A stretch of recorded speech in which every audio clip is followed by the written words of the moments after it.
Hey guys, what's up? It's Dustin. Gino. And fried chicken. And what do you got? Onigiri? Yeah. This fried chicken is a pizza fried chicken. So inside of this fried chicken is tomato sauce and cheese, and it is so good. Mmm. Muscle. Mmm.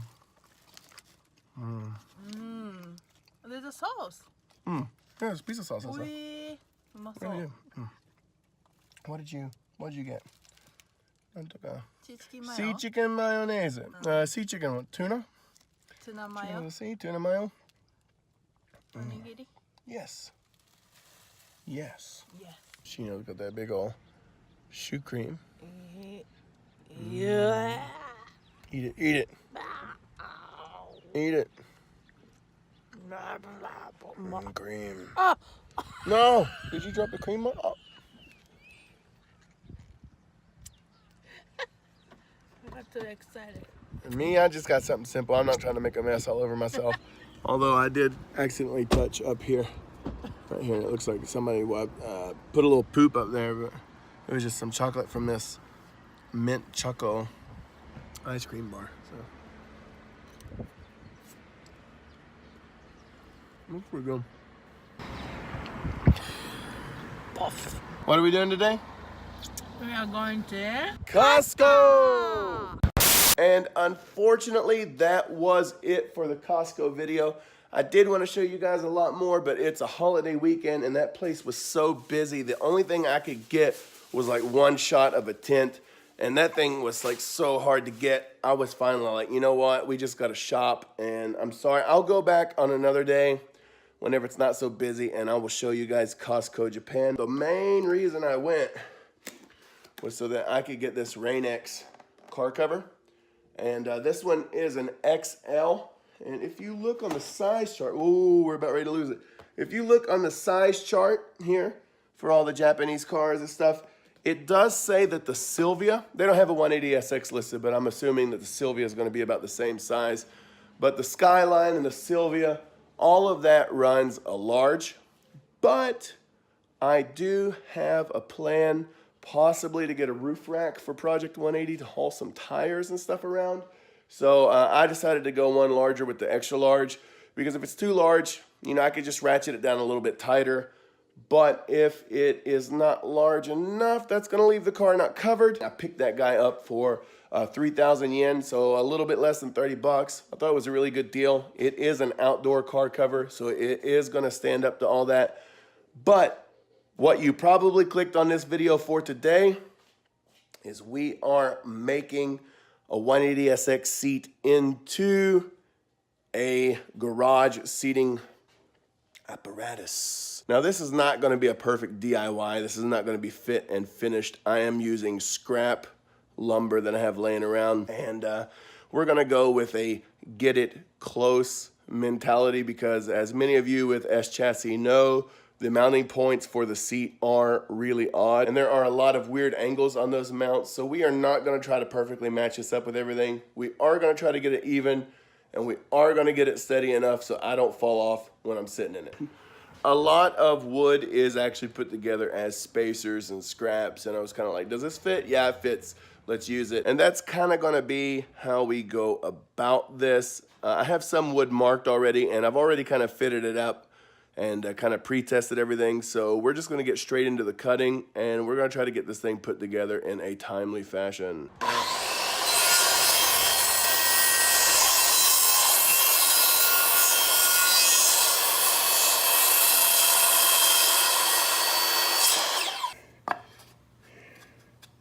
And we are not using any wood glue or anything on this, guys. This is quick and dirty. And I have a line drawn so I can keep the hole somewhat straight, because I can't be having stuff crooked even though this is dirty. So here we go. It's hard to watch this through the camera while you're doing it. I think this is about right. I am going to use this bigger bit real fast just to countersink these holes just a little bit so that the head has somewhere to go. And I think that's good. And we have some pilots drilled into the big piece. And I did tell you quick and dirty, and I did not think about the overhang when I drilled the top one, so I had to drill another one off camera. We're gonna get this guy screwed down.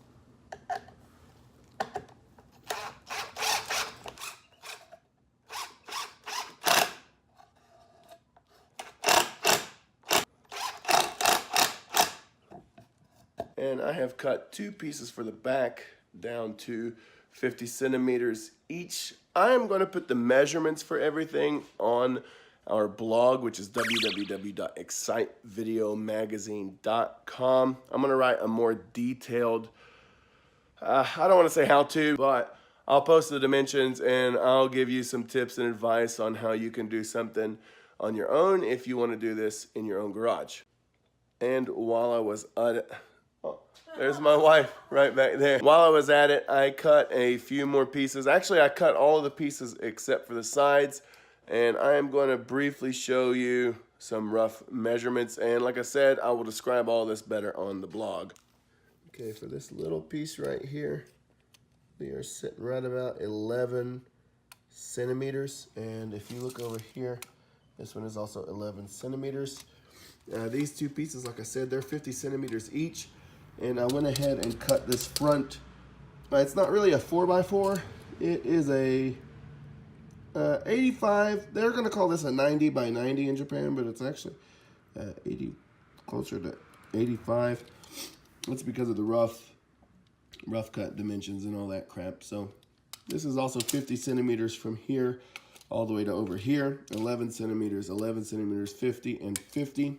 And this is a 2x4 that I had split down the middle for something else.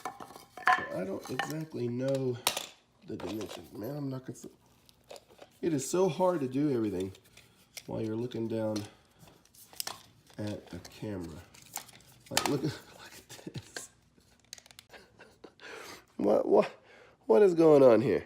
And anyways, we'll move this out of the way.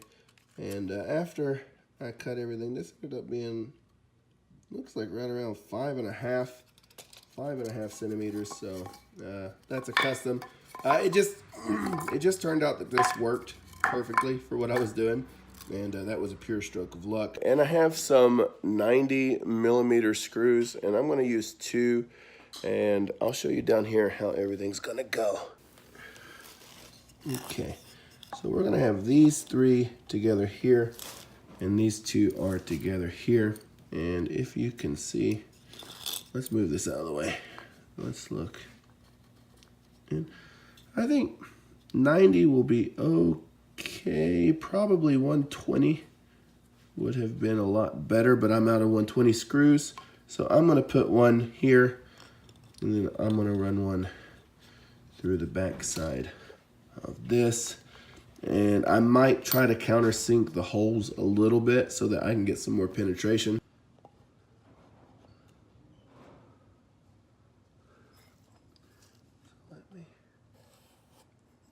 Mark that right there. I'll get a line so I know what not to go above.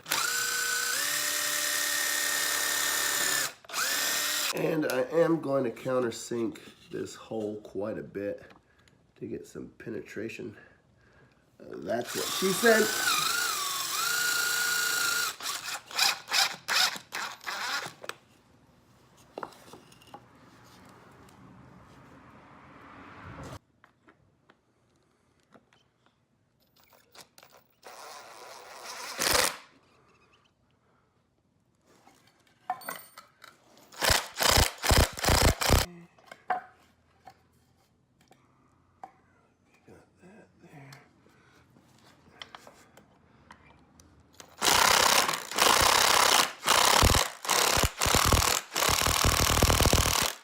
It's not on there, great.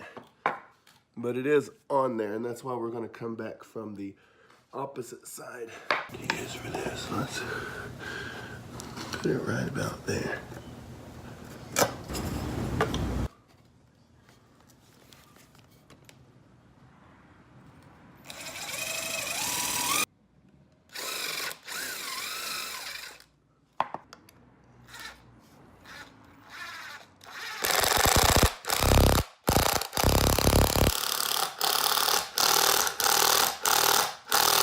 And that is sturdy enough. It's not gonna go anywhere, especially when I get done doing what I wanna do with it. And this also is done, but this is still really bothering me. It's gone. Just ripped it down even with a circular saw. You can see the marks. It wasn't perfect, but it worked. The S13 seat, man, this thing is really, it's gonna kill me all video. Look at that, man. It's like some Pippi Longstockings. Look at shit. I'm dying. The rails on the S13 do not sit evenly, and that's why this type of a project is a pain. If I was an engineer or somebody that had some computer assisted drafting type stuff, I could probably do something a little bit better, but I don't. If it's good enough for me to sit in, that's good enough, right? And here's what you got left are these two pieces, and they're gonna sit just like this. And this first one right here, this is, for whatever reason, this side and this side do not sit even. So this spacer was needed to bring everything flat. And then back here, your side piece is just gonna sit on this. Like I don't really have a way to make, I don't wanna do all that measuring actually to make a piece that angles in to bolt the side to. So it's just gonna sit there probably. And then the reason this is made like this and the reason that I have two boards stacked together is this rear seat kind of goes this way and then down and out.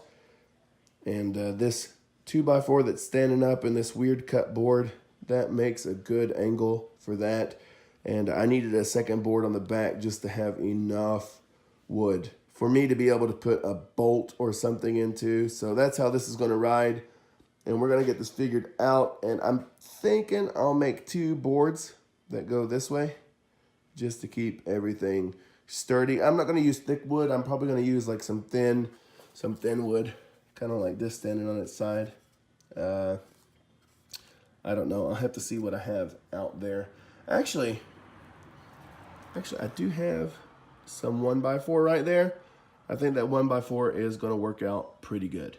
Woo! If you're wondering what I'm doing down on the floor, I did decide to angle those notches where the front of the brackets kind of angle in. And I'll show you maybe right here. So you see right here, I cut this at an angle. And this is about 130 degree angle. And if you look on the other side, this is also about 130 degrees, and it's gonna come out okay. The only thing I'm worried about is the middle of the hole is about right.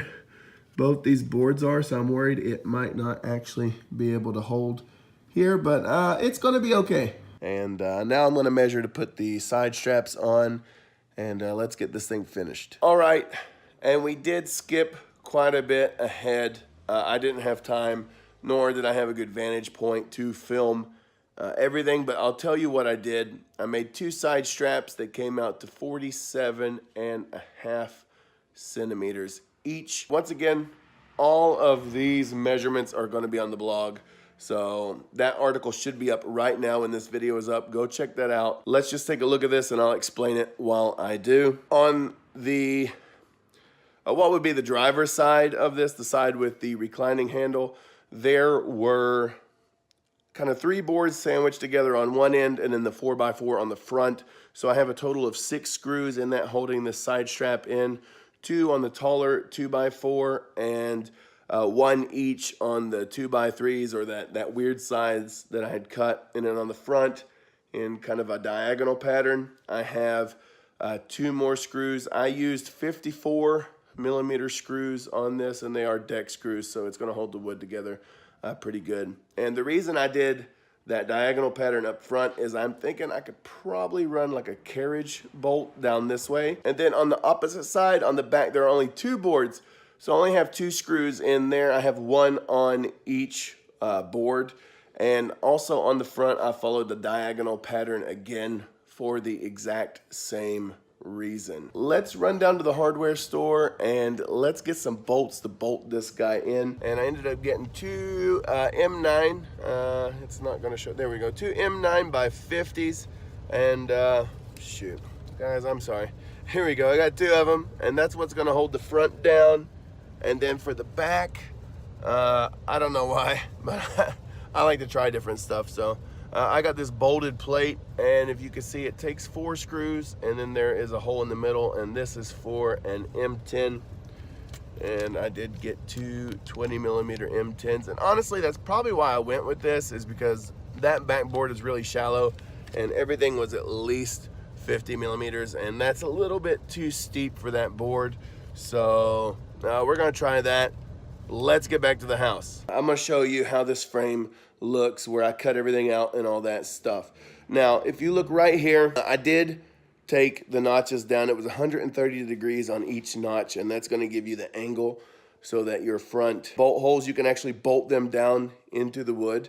And I did have to add another spacer on that top side because the seat was sitting a little bit low, a little bit dipping, and it's still not 100% level, but it is good enough to sit in the garage and enjoy. You can see the two boards there together, and you can see my spacer here on the back side where that angle is on the arm that keeps everything good. My two side straps are in, and this guy is ready to bolt some stuff down to. And I do have to make a pre-hole for the back for that plate to fit down in, and this is a gnarly 18mm wood bit. And if you can see right down here, I have traced a circle, and it's kind of forgiving. So we are gonna go down here with this guy, and we are gonna drill this thing out. And the plate is in, and I just have to put 4 screws down in that to hold that in place, and then we are good to go in the back.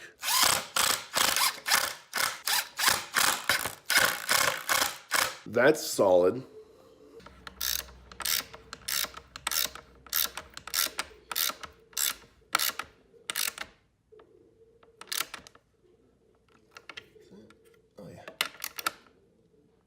Oh yeah. And I'm going to try to use this 1/4" bit. I think it is going to be big enough to get a hole for those M9s.